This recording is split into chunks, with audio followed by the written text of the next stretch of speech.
دھاتا علی اجمیری بھی افغانی ہے، امام احمد رضا فاضل بریلوی بھی افغانی ہے۔ اتنا مردم خیز علاقہ ہے، اجاڑ دیا سارا کافر میں، لیکن ہمارے ماتھوں پہ شکن، کیونکہ میرا گھر تو محفوظ ہے نا، مجھے کیا لگے، مجھے کیا لگے۔ فلسطین یہ وہ علاقہ ہے جس کی طرف منہ کر کے تیرے اور میرے نبی نے 17 سال نمازیں ادا فرمائی ہیں۔ 17 سال بیت المقدس قبلہ رہی ہے مسلمانوں، کدھر ہے وہ آج، کس کے قبضے میں، کون چھڑائے گا؟ پاکستان کا حکمران؟ یہ میری اور آپ کی ذمہ داری ہے۔ روزی روٹی کما کے تو یہودی بھی مار رہا ہے، عیسائی بھی مار رہا ہے، ہندو بھی یہ کام کر رہا ہے۔ مسلمان اعلیٰ مقاصد کے لیے آیا ہے۔ مکے اور مدینے کے بعد سب سے زیادہ صحابہ کے مزارات عراق میں ہیں۔ عراق میں کس کا قبضہ ہے؟ بولیں۔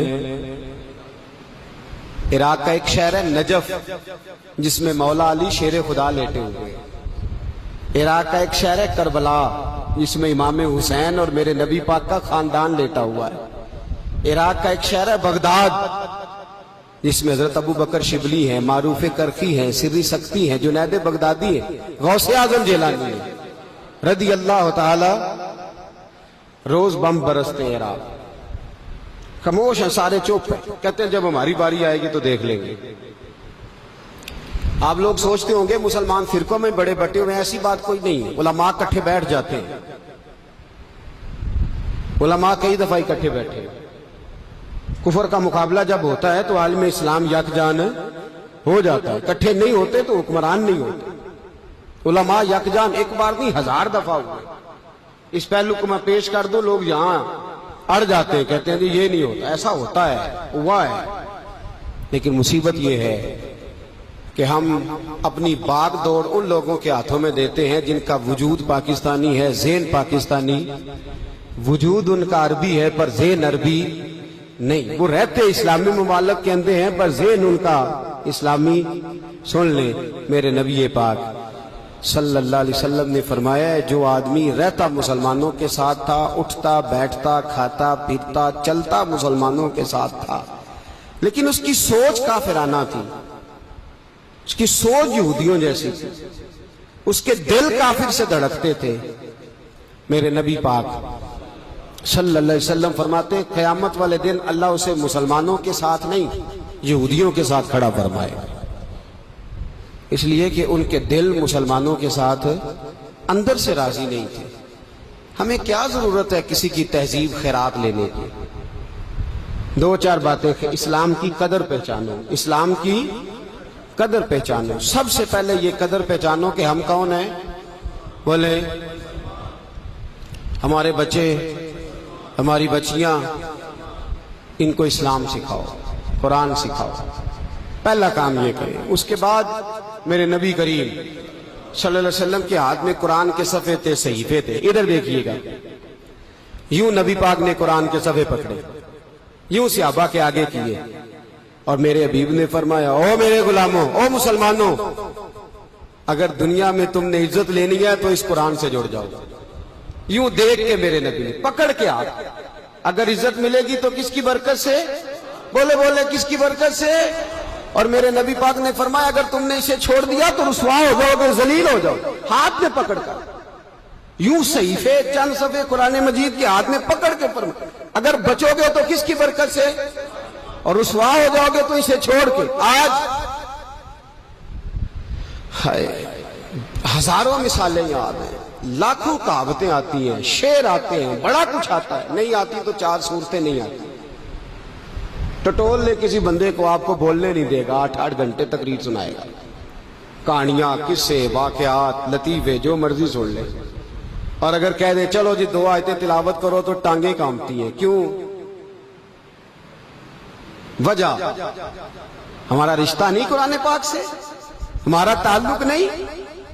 ہلاکو خان نے سارا بغداد کاٹ ڈالا تھا اور مسلمانوں کو قتل کر کر کے کھوپڑیوں کا مینار بنایا تھا۔ کہنے لگا لو میں نے آج کوئی قرآن پڑھنے والا نہیں چھوڑا۔ اس کا اپنا پوتا بغل سے نکل آیا، اور دادے کے سامنے کھڑے ہو کے کہنے لگا دادا تجھے دھوکہ لگ گیا ہے. آنکھیں بند کی اس نے, بسم اللہ شریف پڑھی اور ایک مجلس میں کھڑے ہو کے سارا قرآن سنا دیا. اس نے کہا قرآن مٹنے کے لیے, یہ جینے کے لیے آیا ہے, یہ ہمیشہ رہے, ہمیشہ رہے. اس نے کہا تو کہتا تھا قرآن کون سنائے گا, تیرے اپنے گھر میں قرآن موجود ہے. میری اماں مسلمان تھی اور تجھ سے چھپ کے مجھے سارا قرآن یاد کرا گئی. ناراض نہ ہوئیے گا, اللہ آپ کو خوش رکھے. بہت سارے ایسے بھی ہیں جنہوں نے پورا رمضان قرآن پاک نہیں کھولا. نہ اتنا ظلم, اتنی زیادتی, اتنی زیادتی. شیخ سعدی کہتے ہیں میں نے قرآن مجید کے صحیفے کو ہاتھ لگایا تو قرآن پاک رو پڑا. کہتے ہیں میں نے قرآن مجید مسجد کی الماری سے اٹھایا تو وہ رو پڑا, اور میں نے کھولا تو گرد نکلی, اس سے گرد نکلی تو میری چیخ نکلی. قرآن مجھے کہنے لگا شیخ مجھے ہاتھ نہ لگا. میں نے کہا کیوں؟ کہنے لگے میں شکایت کر دیا اللہ کی بارگاہ میں. میں نے کہا یا اللہ مجھے زمانہ گزر گیا ان کی الماری میں پڑے, انہوں نے مجھے ہاتھ نہیں لگایا. خدا بندہ پہلے تو نے ان سے حساب لینا ہے, پھر ان پر نعمت کرنی ہے. جاگ رہے ہیں آپ لوگ میرے دوستو؟ حد ہو گئی ہے. کسی نے نیند قضا نہیں کی پورا رمضان. اگر رات کو جاگے تھے تو سویرے فجر پڑھ کے, بیٹے بیٹھ جائیں, اگر رات کو جاگے تھے تو سویرے فجر پڑھ کے نیند کمی کی ہے. لیکن تلاوت میرے رسول پاک صلی اللہ تعالی علیہ وسلم نے فرمایا قرآن تمہیں عزت دے گا, اور اگر چھوڑ دو گے تو کیا ہو جائے گا؟ رسوا ہو گئے. کچہریوں میں کس کا قانون چلتا ہے؟ قرآن پاک کا نہیں. عدالتوں میں کس کا چلتا ہے؟ انگریز کا, غیر کا. بہت سارے آپ کے ملک کے آئلی قوانین صریحاً قرآن کی مخالفت کرتے ہیں. واضح اختلاف ہے, واضح, لیکن آپ کہہ نہیں سکتے, آپ کی طاقت نہیں. قرآن پاک سے لوگ دستور حیات حاصل نہیں کرتے. یہ اس کو لوگ لے جاتے ہیں, لے جا کر کے اگر قانون دیکھنا ہو تو وہ قانون کی کتاب سے دیکھنا ہے, اور قبر پہ پڑھنا ہو تو قرآن پاک. عجیب منطق ہے نا, قانون تو دیکھتا ہے تو قانون کی کتاب سے. میری اس بات کی جتنی اہمیت ہے وہ صاحب بصیرت لوگ سمجھ رہے ہیں. قانون کہاں سے دیکھتے ہیں لوگ؟ قانون کی کتاب تو قرآن ہے. یحل لہم الطیبات ویحرم علیہم الخبائث. قانون تو اللہ نے قرآن میں بیان فرمائے ہیں, تو لوگ کہاں سے لے رہے ہیں؟ تو کیا عزت ملے گی پھر؟ نبی پاک صلی اللہ تعالی علیہ وآلہ وسلم نے فرمایا جب تک قرآن, اور حضور کے لفظ بڑے حسین ہیں, میرے نبی پاک نے فرمایا میرے غلاموں قرآن پڑھتے رہنا, قرآن کبھی پرانا نہیں ہوگا. قرآن کبھی پرانا, یہ نیا رہے گا. جب بھی پڑھو گے تمہیں نئی لذت دے گا, نیا سرور دے گا, نیا کیف دے گا. اس میں سے کوئی نہ کوئی نئی چیز تمہارے لیے نکلتی آئے. اس کو پڑھتے رہنا, اس پر ہمیشہ عمل کرنا. تیسری بات, امت مسلمہ کی ترقی کے لیے نبی پاک صلی اللہ علیہ وسلم نے امت کو یہ حکم دیا ہے کہ شوق شہادت پیدا کرے, اللہ کے رستے میں جان دینے کی آرزو پیدا کرے. نبی پاک صلی اللہ علیہ وسلم صحابہ کے بیچ میں بیٹھے تھے تو سرکار دو عالم صلی اللہ علیہ وسلم نے صحابہ سے فرمایا صحابہ تمہارا کیا حال ہے, آج اگر کافر سے مقابلہ ہو تو کیا کرو گے؟ تو صحابہ عرض کرنے لگے یا رسول اللہ صلی اللہ علیہ وسلم, ایک مسلمان ہو اور 1000 کافر ہو. تو یا رسول اللہ کافروں کو ہم بھگا دیں گے. مسلمان کتنے, کافر کتنے؟ جی یہ نہیں کہا کہ ساتھ اسلحہ بھی ہو, صرف مسلمان ہو. یہ نہیں کہا ساتھ نیزے بھی ہو, صرف 1000 کافر اور مسلمان کتنے؟ اللہ. حضور دوڑ لگ گئے, نبی پاک خوش ہوئے, پھر ٹھنڈی آہ لی, کہا او ہو ہائے یا رسول اللہ کیا ہوا؟ فرمایا ایک وقت آئے گا, ایک وقت آنے والا, میں اپنے نگاہ نبوت سے دیکھ رہا ہوں. حضور کون سا؟ فرمایا ایک کافر ہوگا ایک, اور 1000 مسلمان اس کے آگے دوڑ رہا ہوگا. ہوا ہے یہ. ہمارے ملک میں ایسا میرا دل نہیں کرتا کہ میں ایسی بات چھیڑوں پر پبا کجا کجا ای مرہم کجا کجا. ریمنڈ ڈیوس ایک تھا، نہتے لوگوں کو قتل کر گیا اور اس نے جا کے کتاب لکھی ہے، تماچے مارے ہیں پاکستانیوں کے منہ پہ. اتنے سخت لفظ ہیں کہ میں بیان نہیں کر سکتا. اس نے کہا میرا جیلر مجھے آ کے کہتا تھا جناب کو جو چاہیے میں پیش کرتا ہوں، ایک میرا وزٹ لگوا دو امریکہ کا. دنیا کی ہر عیاشی مجھے دی جاتی تھی. اس نے قتل کیے تھے کہ نہیں؟ کدھر گیا وہ؟ جی یہ وہ ملک ہے اس میں ریون ڈیوس آزاد ہو جاتا ہے اور ممتاز قادری پھانسی چڑھ جاتا ہے. یہ وہ وطن ہے، یہ حال ہے. ایک کافر نے سارا وطن آگے لگا دیا، دوڑے لگی ہوئی ہیں، بیان جاری ہو رہے ہیں، اتنی اتنی بانچیں کھلی ہوئی ہیں وزیروں مشیروں کی، اس کو بچانے کہتے دیت دے گیا دیت دے گیا. حد ہو گئی ظلم کی. صحابہ کرام علیہم رضوان نے جب سنا کہ یا رسول اللہ ایک کافر 1000 مسلمان کو بھگا دے گا، 1000 کو، کہا یا رسول اللہ ہم تھوڑے ہوں گے؟ فرمایا نہیں، بڑی کثرت ہوگی. 58 اسلامی ممالک ہیں جو خود مختار با اختیار ہونے کا دعویٰ کرتے ہیں. 1.25 ارب مسلمان ہیں. ایٹمی پاور طاقت ہے مسلمانوں کے پاس. پیسہ ایسا ہے کہ سب سے زیادہ امیر ہی مسلمان ہیں. معدنیات، ذخائر، دولتیں، ثروتیں، جائیدادیں، لیکن ڈرے ہوئے ہیں، سہمے ہوئے ہیں، بولتے نہیں. میرے نبی پاک نے وجہ بیان. جمعۃ الوداع پڑھنے آنے والے دوستو، نبی کریم صلی اللہ تعالی علیہ وسلم کے صحابہ کرنے لگے حضور کیوں کافر غلبہ کر جائے گا؟ یا رسول اللہ وجہ کیا ہوگی؟ تو میرے نبی پاک صلی اللہ علیہ وسلم، میرے اور آپ کے آقا نے ارشاد فرمایا وجہ جی ہوگی کہ تمہیں زندگی سے پیار ہو جائے گا، موت تمہیں بری لگے گی، تمہارا مرنے کو دل نہیں چاہے گا. کافر چاڑا ہے.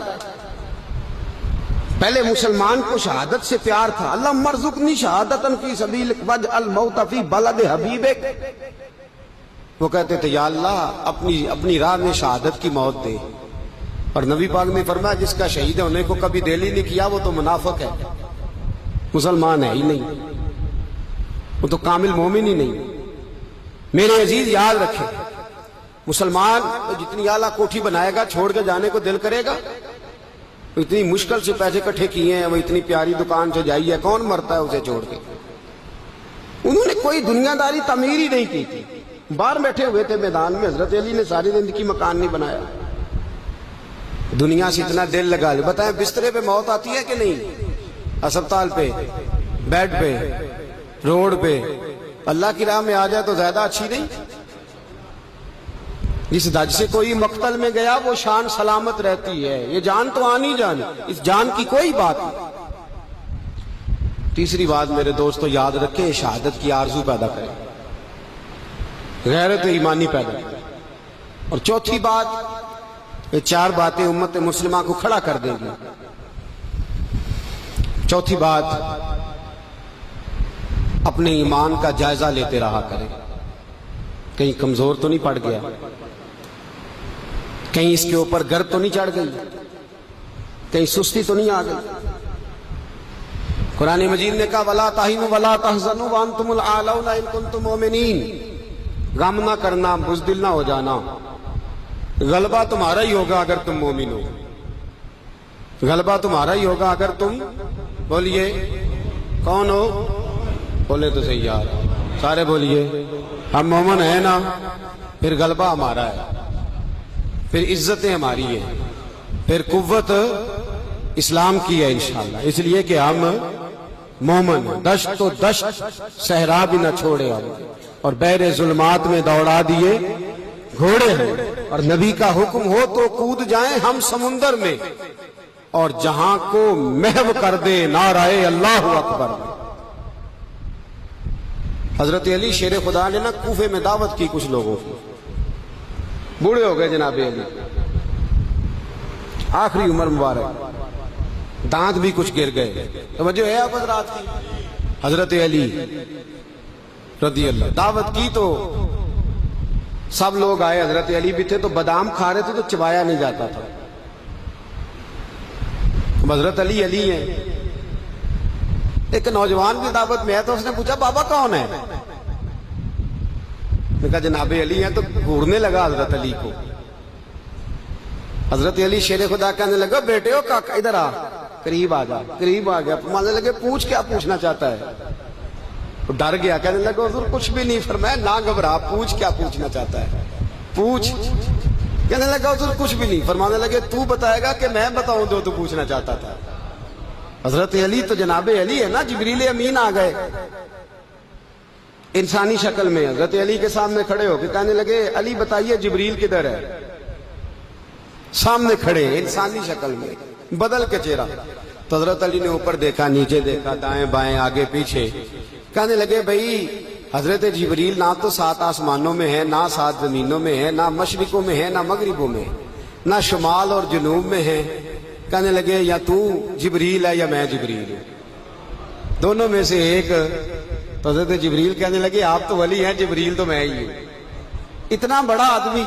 وہ نوجوان سے کہنے لگے تو بتائے گا کہ، بولیے بولیے تو بتاتا ہے کہ؟ تو کہنے لگا جی آپ ہی بتا دیں. تو حضرت علی فرمانے لگے تو یہ کہہ رہا تھا، سوچ رہا تھا دل میں کہ علی سے بادام تو چبایا نہیں جاتا، تو خیبر کا قلعہ کیسے اکھیڑ دیا تھا؟ یہی سوچ رہا تھا نا تو، کہ بادام تو چبایا نہیں جاتا تو خیبر کا قلعہ کیسے اکھیڑ دیا؟ تو حضرت علی شیر خدا نا یہ بات اس نے جب کہا جی حضور بات تو آپ کی ٹھیک ہے، سوچ میں یہی رہا تھا. تو آپ فرمانے لگے کوئی خیبر ہے تو مجھے بتا، میں ابھی بھی توڑنے کو تیار ہوں. خیبر ہے تو بتا.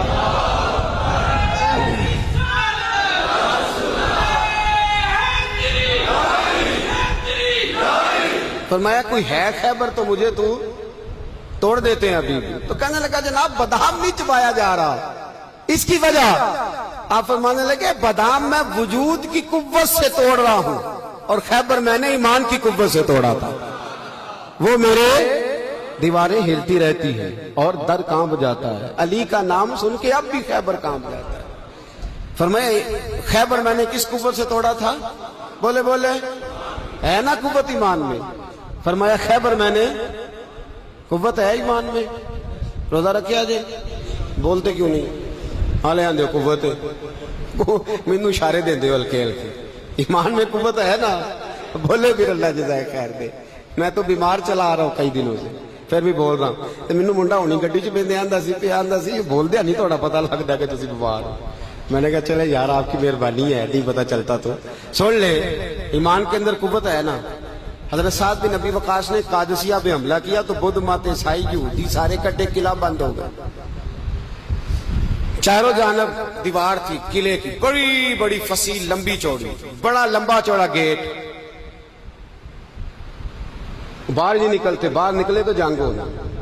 ایک علاقہ تھا وہ قلعہ بند ہو گیا. حضرت سعد بن ابی وقاص نے انتظار کیا، وہ باہر نہیں نکلتے. انہوں نے پہلے سے پلاننگ کی تھی، کوئی مہینے کا راشن لے کے وہ اندر چلے گئے. جناب سعد بن ابی وقاص کہنے لگے بھئی اب یہ دیوار تو گرانی پڑے گی. یہ دیوار جی کیسے؟ فرمانے لگے ایمان کی قوت سے. آپ نے نا انسانوں کی 4 دیواری بنائی، اس دیوار کے گرد صحابی کھڑے کیے. توجہ میری طرف رکھیے گا. یوں چاروں جانب صحابہ کھڑے ہو گئے. جب صحابہ کھڑے ہوئے چاروں کونوں میں، اب یہودی، بدھ مت، عیسائی تینوں اندر ہیں. حضرت سعد بن ابی وقاص نے کہا چلو بھئی ایمان کی قوت سے بولو. صحابہ بولے لا الہ لا الہ خودی کا سر نہا لا الہ الا خودی کا تیغ فسا لا الہ الا خودی کا تیغ فسا لا الہ. اگرچہ بت ہیں جماعت کی آستینوں میں، مجھے ہے حکم ازاں لا الہ الا. وہ 3-4 دفعہ کلمہ پڑھا تو دیواریں ہلنے لگی، کانپنے لگی. انہوں نے توڑے دروازے، باہر آ گئے. کہنے لگے کیا ہوا؟ حضرت سعد بن ابی وقاص کہنے لگے کافرو، بے ایمانو، ابھی تو ہم نے ایمان کا پہلا کلمہ بھی آدھا پڑھا ہے. ابھی تو ایمان کا پہلا کلمہ بھی لا الہ الا آدھا پڑا ہے. اگر محمد رسول اللہ پڑھ لیتے تو تمہارا بچتا ہی کچھ نہ. ابھی تو ایمان کا پہلا کلمہ بھی آدھا پڑا ہے اور تمہاری دیواروں میں دراڑیں پڑ گئی ہیں. اللہ کرے میری ملت ایمان کا کلمہ ہی ڈانٹ کے پڑھنے لگ جائے. اگرچہ بت ہیں جماعت کی آستینوں میں پر مجھے حکم اذاں لا الہ. اور یہ دور اپنے ابراہیم کی تلاش میں ہے. صنم کدا ہے جہاں لا الہ. بہرحال پکڑو ان کو مارو. جس دن ابو جہل آیا ہے نا بدر میں, اس نے جاسوس بھیجا. محمد بن اینیا تھے یا عروہ بن مسعود, دو مختلف نام کتابوں میں آتے ہیں. وہ جاسوس چیک کر کے گیا مسلمانوں کو واپس. ابو جہل سے کہنے لگا 313 312 بندے, کچھ بچے ہیں, کچھ بوڑھے ہیں, کچھ کمزور ہیں. ابو جہل بڑا کھل کھلا کے ایسا کہنے لگا ان کو نا پشتوں پہ باندھ لو, گھوڑوں کی پشتوں پہ. جنگ کیا کرنی ہے, تلواریں ان کے پاس کوئی نہیں, لڑ یہ نہیں سکتے, باندھ لو, لے چلتے ہیں مکے, وہاں جا کے دیکھیں گے کیا کرنا. محمد بن اینیا کہنے لگے ابو جہل ہوش کر, ہوش کر, تلواریں کوئی نہیں, زرہیں کوئی نہیں, پر میں ان کا ایمان دیکھ آیا, میں ان کا ایمان. فرمایا سب نے جھولیاں اٹھائی اور یہ کہہ رہے ہیں یا اللہ ہمیں واپس نہ بھیجنا, ہم تیرے نبی کے قدموں پہ قربان ہونے آئے. ان کا ایمان میں. حضرت خالد بن ولید نے حملہ کیا ملک شام پہ, حملہ کیا. یہودی باہر نہیں نکلتے, باہر نکلے ان کا بہت بڑا لیڈر مذاکرات کرنے آیا تو ہاتھ میں زہر کی پڑیا ہے. فرمایا یہ کیا ہے؟ مذاکرات کرنے آیا تو یہ کیا؟ کہنے لگا زہر. کیا مطلب؟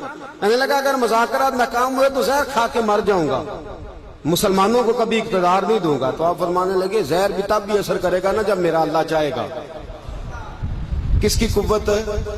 ایمان کی. کس کی قوت؟ زہر کب اثر کرے گا؟ جب اللہ. تو کہنے لگا یہ بڑا زہریلا زہر ہے ہمارے علاقے کا, یہ تو کسی کے ناک میں ذرا ہوا سے چلا جائے تو بندہ مر جاتا ہے. آپ فرمانے لگے بندہ تب بھی مرتا ہے جب اللہ مارے, اور جسے اللہ نہ مارے مر سکتا. وہ کہنے لگا کیسے ہو سکتا ہے؟ فرمایا لاؤ ادھر. حضرت خالد بن ولید. او بھائی طاقتیں ایمان کی قوت سے ملتی ہیں, ہمت ایمان کی قوت سے. فرمایا بلا سارے یہودی, سارے آ گئے. فرمایا تم کہتے ہو زہر ہوا کے ذریعے ناک میں بھی چلا جائے تو بندہ مر جاتا ہے. پوری پڑیا زہر کی جناب خالد کھا گئے, پانی کا گلاس پی گئے, 18 رکعتیں نفل بھی پڑھ گئے. ہر 2 رکعتوں کے بعد پیچھے پلٹ کے دیکھ دے تو کتنے یہودی کلمہ پڑھ جاتے, کتنے غیر مسلم. یہ کس کی طاقت ہے؟ بولے تو صحیح ہے, بولے. ایمان بڑا قوت والا ہوتا ہے, بڑا قوت والا. اس کا پتہ کب چلے گا کہ ہمارے اندر ہے کہ نہیں؟ کروڑوں ناجائز روپیہ سامنے پڑا ہو اور بچہ عید کے لیے کپڑے بھی مانگ رہا ہو, لیکن انسان ناجائز پیسے کو ہاتھ نہ لگائے, بچے کو تسلی دے کے سلا دے تو اس کا مطلب ہے کہ ایمان اس کے پاس ہے. میرے نبی کریم صلی اللہ علیہ وسلم نے فرمایا فحاشا, خوبصورت عورت, بری عورت, خوبصورت بھی ہو بری بھی ہو, اور دعوت گناہ بھی دے, بچہ جوان بھی ہو خوبصورت بھی ہو خواہشات بھی ہو, اور پھر بھی وہ کہے انی اخاف اللہ, نہیں بھئی میں اللہ سے ڈرتا ہوں, تو اس کا مطلب ہے اس کے پاس ایمان